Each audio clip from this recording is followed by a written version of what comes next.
Right then, this is a quick walk around video for an absolutely fabulous Lexus. And this is an IS300 hybrid, and it's the F Sport model. This one benefits from a host of options. Obviously you can see metallic paint, but it's also got the rose red leather interior, full leather, heated and vented seats, and the parking camera. It's finished in grey, which is always the best colour for this car in my humble opinion. The car's covered 86,000 miles. I do apologise, I'm in the shade. Basically because it's in the sun, it's just too glary, so you tend to miss things.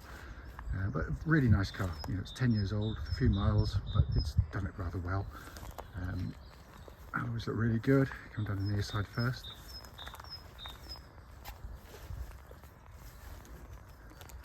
So there's a tiny little touch-in that's been done over the years, which you're naturally going to expect on any car this kind of age mileage, but it's always very original. Back again, generally good. Just a few little light entry marks as you go in and out of the boots. Oops, nearly fell there. Offside, in really good condition as well. But it really is a handsome looking car, this one. Comes to the boot area, good sized boot. Nice to see this one's been fitted with a load liner which protects the car that's underneath as well. Just coming to the back now. Make it looks beautiful. Leather interior looks absolutely stunning in the car, it really does. Coming to the front on the passenger side now. Full set of original Lexus mats in the car. Electric seats as well, one of the other options on the car. The memory settings on the driver's seat there. Let's come around on the driver's side again, all very clean and tidy. The driver's seat itself in very, very nice condition there. Finally inside the car with the engine running so the dash can be seen and illuminated. Absolutely stunning interior. Sat nav, you can see, working exactly as it should. Pop the car into reverse, you've got that lovely clear gridded parking camera. It is an extraordinarily beautiful car in here. Then come up to the main dash pinnacle. Hopefully you can see 86,214 miles, and there are no warning lights on the dashboard at all. And that, by the way, is the, I know you can configure them slightly differently. That's the display I've got currently on Eco and Normal mode. Pop it into Sport, and then you've got the rev counter that sort of magically appears. But it's a stunning car. Finally, just to show you, owner's manual pack and lock and wheel nut key, all here and present with the car. Right then, this is a quick road test video, and this is for a Lexus IS300 hybrid, and it's the F Sport model. Car's registered LF14KMU, and mileage at 86,214 miles. The reason for all of our videos is very simple. It's to ensure that if anyone's online looking at any of our cars, they get to see that very car in operation. The reason we always think it's important is because, like far too many people, have been to see cars which have looked absolutely fine in photographs or description, but only to get them find out it's got an obvious fault that shows up when driving the car.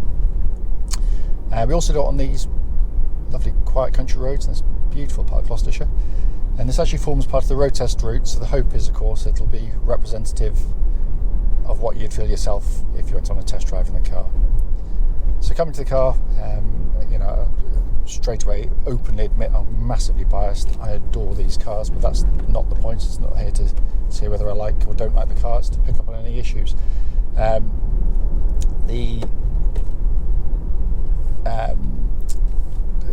Press the power button, cars sort of whirs silently into life. If you don't know already, and I'm sure you probably do, this is a self-charging hybrid. Basically, you're going to drive, run and own the car like any normal petrol car. So all you're going to do, you'll eventually run low on fuel, stand at the pump for a couple of minutes, and off you go again. The battery that's in the car, which gives you a bit of extra oomph and obviously adds to the economy of the car, just relies on you backing off the throttle, hitting the brake pedal to replenish it, and it's genius, absolute genius. But what's more impressive is just how it operates in day-to-day driving. It is so smooth and quiet. Plenty of get up and go. You know, you put your foot down, it responds keenly, but very quietly. It's very muted, the sound. But when it does make a sound, it's got, you know, a mechanical sweetness to it you should expect of any Japanese car. It does give you 3 modes of driving, by the way. You've got Eco, Normal and Sport. Fairly self-explanatory, of course. Currently I'm in Normal, so kind of a halfway house between the other two. If I turn this little knob here to the left-hand side, I'm now in Eco mode. So it feels slightly slower to respond. It's not quite so keen to pick up and go. Not a bad setting for around town. I generally hardly ever use it. The ones I've had, and I've had plenty of them, I've driven most of my time in normal mode. It's perfectly good for everything you're going to do. However, if I do twist it to the right, suddenly, as if by magic, our rev counter appeared on the dashboard in front of me. But you can see and feel a discernible difference in the throttle response. It's much keener to sort of get up and respond. Not that easy to sort of show you at 18 miles an hour stuck behind a truck and a cyclist, unfortunately, but take my word for it. But it's that whole powertrain, it is engineering genius. It really is. It feeds through into a CVT gearbox, which is a sensational match for this.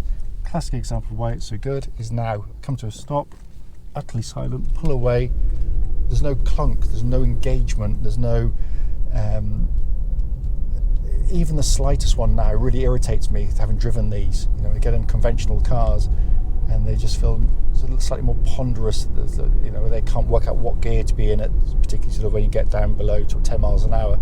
It should be first, and it's quite a hard thing to get right from manufacturer. But this is just so smooth, the whole interaction. And when you are on the move, because it is constantly variable, there is no gear change. So when you put your foot down, you're not going to feel any sort of lurches as you're going forward or changing down. The whole thing, as I said, is just like this elastic band of power. When you put your foot down, revs pick up, off you go. There are a few videos out there, unfortunately, people who, I don't know whether they've got funny ideas about cars. If you put your foot down, it's meant to allow the revs to go up, and then the car kind of catches up with the revs. That sounds not the best way to explain it, but basically that's how it works. But it's always trying to keep you in the lowest revs possible for economy reasons, quite clearly. But if, for sake of argument, there was a tractor in front, I put my foot down, revs will pick up, zoom past it, back off the throttle, and you've done what you need to do. That is about 0.03% of your driving.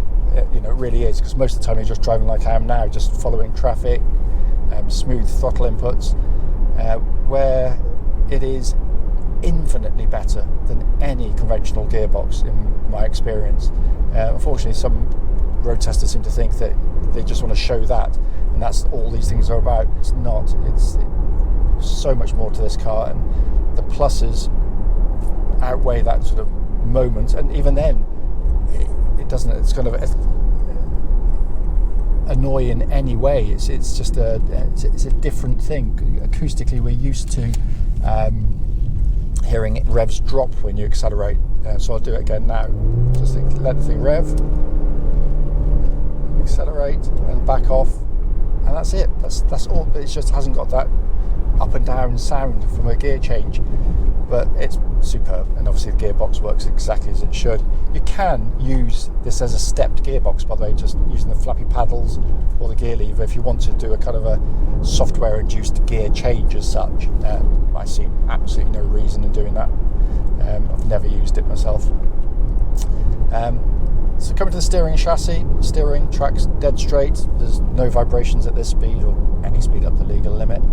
The advantages of having rear-wheel drive, of course, is you've got fantastic steering, no drive shafts sort of tugging away at it, but it's beautifully weighted, very direct, quick as well, but also it still manages to do that, but without ever feeling nervous. High speeds, if you're pushing on, you don't feel as though it's getting twitchy at all. And it works beautifully with the chassis, because the chassis manages to combine a very compliant, very well judged ride, but it's got this lovely balance to it, which is obviously the benefits of having rear wheel drive and longitudinal engine. I've always said in all of these videos for the F Sports and all the 300s, I think it just hits a really sweet spot, which is why they're so popular actually, especially second hand. You can buy cars which are very good. I've got nothing against a 3 Series BMW. They're not as reliable as these, of course, but they're lovely cars to drive. So if you want the best out-and-out sports car in its class, I still think 3 Series is the best out there. If you want absolute precision of handling, this runs it very close. It's certainly more dynamic than any Audi A4 or C-Class in its class of, within reasons, not counting kind of the RSs and that kind of stuff. But what it allows is, unlike the BMW, if you're not in the mood to drive quickly, they can feel quite hard. Road imperfections thud through the cars. Whereas this, it rides beautifully well. It's not as spongy as a C-Class, but it's, for 99% of people, it's just so. It's just it does all things very, very well indeed. There are no, by the way, clonks, rattles, or anything from underneath the car. So the whole car feels solid as a rock. Brakes are fantastic. No pulsing, no vibrations at all. It's all in very good order there. And then you come inside, you've got this stunning interior, beautifully put together. No squeaks, no rattles, but it's so pleasing to the eye. The detailing is just sensational. You've got your big screen sat nav up there. You've got a little mouse to operate various things as you're driving along. What's lovely, and I applaud the Japanese for doing this, is that they separate the climate control system from the screen. You can operate it through the screen, but they give you just conventional buttons and down here, and the same with the radio. You can operate it separately as well. Incidentally, climate control system pumps out ice cold air, so all functioning perfectly.